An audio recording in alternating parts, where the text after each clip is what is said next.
This conversation basically started because I went back to my polytechnic to meet my lecturer, and then she asked me as a favor to help critique the business plans of her students. And then while I was there, she was excitedly sharing that she'll be retiring in a few months, and the first thing she would do is to get a gym membership. And contrary to what she thought, for someone who has been selling fitness equipment and then sports equipment, then opening climbing, then opening fitness gyms over the last 5 years, is that I would highly encourage her and tell her which gym to sign up for depending on where she stays. And then the interesting thing was I told her that actually there was no need for a gym membership. I said that actually my advice to most people is that when they first start in their fitness journey, it will be great to just go in the outdoors, just like where I am, going for a morning walk. And then once you finish a morning walk, you realize that your body gets bored. It might transit to a morning run, but you don't have to rush the process because the body would get bored and then would start going faster just because it can. And then after that, at the end of maybe a 30-40 minutes walk, my recommendation would just be going to a handlebar, doing push-ups, and then maybe 3 sets of 10. And the next day you feel, the body doesn't feel so sore, it feels okay. Then that's where you know you can go a bit harder, do more reps. And it gets to a point where no matter how many reps you do, the push-ups looks easy. Then you lower yourself doing a push-ups on the park bench, and that will work as well. And it's the same for pulling, right? You will go to a handlebar and then maybe a staircase railing to do your pulling first. And once you can do that, you can go to an incline pull-up bar or a bar that's slightly shorter and do your rows.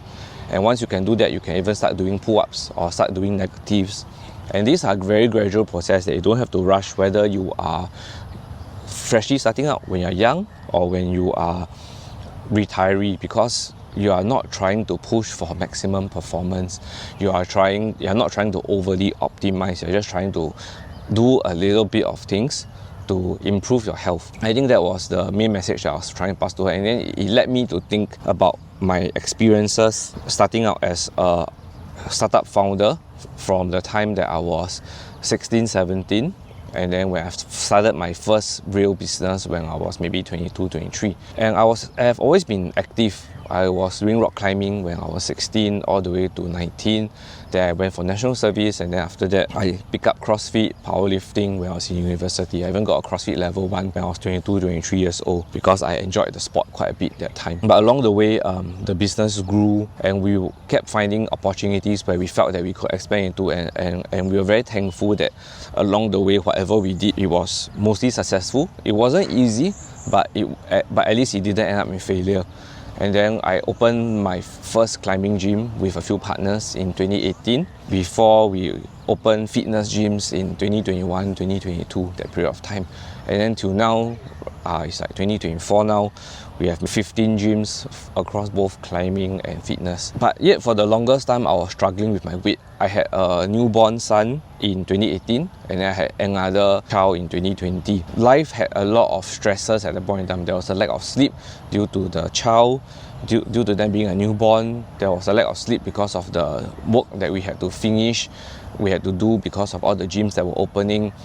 There was a lot of stress regarding like cash management, regarding investment. And up to today, we have not taken a single cent of funding from outsiders. So we were always moving money from the left to the right, back to the left again. And again, credit to my business partner for doing that, because I only understood what he was doing after he has made the decision, or after he has planned out everything. He will explain to us, and all the mental models that you have to jump through just to ensure that you have enough cash to pay your rents, pay your salaries, while keeping some for future investments and making calculated bets once we find locations. So obviously my relationship with health and fitness has changed a lot over the years. I gained a lot of weight when my first son was born until now. I probably gained like maybe 8 to 10 kg, and the weight has not gone off. It has still maintained at around 72 to 76 kg. I also went through this whole yo-yo diet, and I realized that whatever we did, whether it was in diet or in fitness, it was both trying to get the middle way, trying to not overly optimize but not being suboptimal as well, not trying to eat hawker food all day, eating rich food, omakase every day. And of course not trying to eat your chicken and broccoli on a daily basis. What worked for me was having a very conscious sense of my diet, but also having a balance in what I was eating. 3 days of home cooked food where I will cook the dishes in the morning, Very simple stuff, whether it's a sous vide chicken with some sides of vegetables, a fiber-rich diet that day, for example, mushrooms and bamboo, or something like broccoli and asparagus. These are the usual go-to for my fiber. And then my carbs is just rice. And then my protein will mostly be chicken breast, if not eggs, if not fish, if not then beef, lean beef in some form. And then the other 2 days, I will just go to hawker food. I will give myself very stricter parameters that I follow too, like asking for extra serving of meat, eating less of the rice or the gravy, and that has worked well for me. And then weekends, we do try to eat at home, but if we eat outside, then I'm also stricter, just making sure that I eat more protein, and whatever comes else next, I wouldn't be too strict about it. And that gives me a very nice mental model and has kept my weight stable for the past 6 months. When it comes down to fitness, again, I have been climbing, I've been a rock climber since I was 16. I'm 36 this year. And because you are transiting from someone who was relatively strong and had high performance, then picking up that same sport doesn't really seem to work for me. If I truly climb all the time, I will always be thinking back about what I used to be, how much stronger I was last time, and why am I not so strong now, and why was I not being able to do things I used to be able to do. So I had to find new sports. I could still climb, but I couldn't climb all the time. I wasn't happy climbing all the time. And then I realized what worked for me was making sure that I go for my morning walks on a daily basis. So if I wasn't exercising that day, I'll make sure that I go for a walk. And the walk will be outdoors like this. It will be in a park, whether it's below my block or I would drive to a nearby park. That has been very, very good for my mental health, because someone either being undistracted, just enjoying the view and looking at people who are exercising hard and retirees who are walking slowly, it doesn't matter. It was just great to see other human beings being active. And then on days that is my workout days, I would try to mix it up a little bit. I would have one day where I was going for a run. There might be another day where I was going for intervals. And then there'll be a day where I go to the gym. And then when I go to the gym, I'll be very clear that I was there not to over-optimize, where I have a push, a pull, a stretch, up, down. I was trying to make sure that I enjoyed the workouts. So if I work out by myself, I would just go in with a very rough idea that I want to get out in an hour. I want to be able to have a good workout without being too concerned whether I was optimizing my time inside there. So I just make sure that I have an upper body, a lower body, and that's about it. Once every 2 weeks, I will meet my personal trainer, who's a gymnastics coach, and then we'll work on skills, whether it's pull-ups, plunge, front lever, back levers, whether it's a muscle up, or recently we've been working on handstands. Overall, maybe because of my own brain, that I am easily distracted or I have too many interests, I didn't find myself happy when I was forced to do one specific sport. For example, if I was going to focus purely on handstands for the past 6 months, it's a bird. I'm not sure if a microphone can capture that, but yeah, it's singing, so let's enjoy that for a while.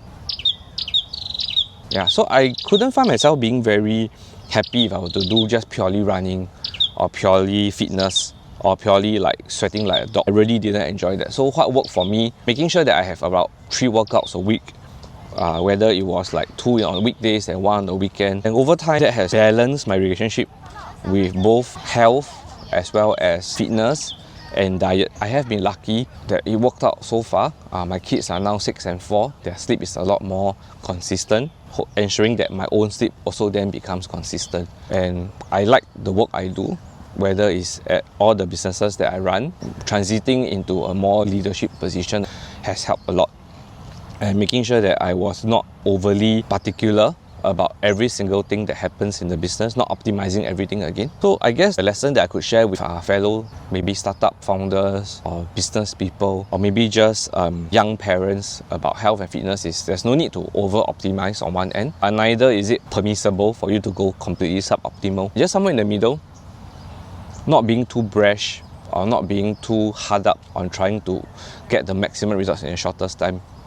I think that has worked very, very well for me, and I hope that this has been helpful to people who are also moving along the same journey, that you will find something that works for your schedule, and then if you persist and you're consistent in it for a long enough period of time, your body would naturally be able to balance itself out. Once your fitness and health and diet is on the right track, then naturally your mental health will be great as well, and then that balances itself out. So it's a bit of rambling, it's a bit of talking, but I just hope this sharing about health and fitness has been helpful. Thank you.